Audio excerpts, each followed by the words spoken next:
There once was a girl who was not very old, and she hadn't slept well, for her bed was too cold. So she yawned a great yawn till the floor touched her chin, and while she was yawning, a hiccup hopped in. She sat down to breakfast and picked up her spoon. "Good morning, my dear," said her mother quite soon. "Good hic," said the girl, and she jumped as she spoke, and she flung her Rice Krispies all over her folk. She hicked and she hicked till she dropped to her knees, and her dad said, "I know how to cure this disease. You must stand on your head and suck juice through your teeth, for these hiccups don't like to get wet from beneath." She did as he said with her head on the floor, and sure as a sureness she hiccuped no more. But what, you may wonder, on earth had become of the hiccup who'd taken up home in her tum?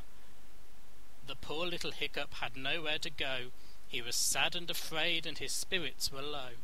So he trudged down the street, feeling lonely and blue, when a marching band suddenly hove into view.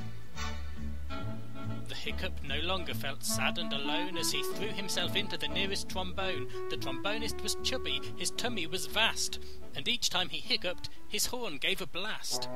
"Put a goose on your head," said a man with a drum. "Stick one leg in the air and one hand on your bum. Make a noise like a goat, it's a miracle cure." In this manner the hiccup was homeless once more. The next day the hiccup was in for a shock when he shacked in a cuckoo who lived in a clock. The clock struck midday and the bird got a start. It hiccuped 12 times and the clock fell apart. 500 tummies the poor hiccup tried, but nobody wanted a hiccup inside.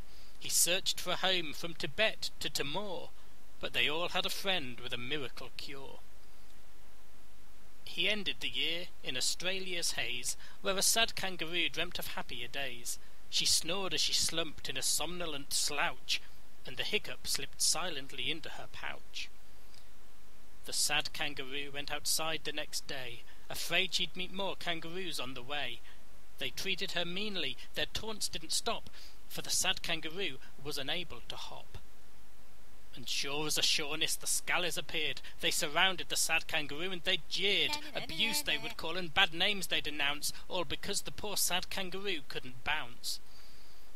But then something happened, and happened so quick, for the sad kangaroo of a sudden went hic. She leapt into the air quite as high as can be. Then she hiccuped again and jumped over a tree. Now the sad kangaroo had no cause to be sad, and the hiccup inside was the best pal she had.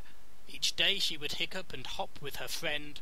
They were happy together forever. The end.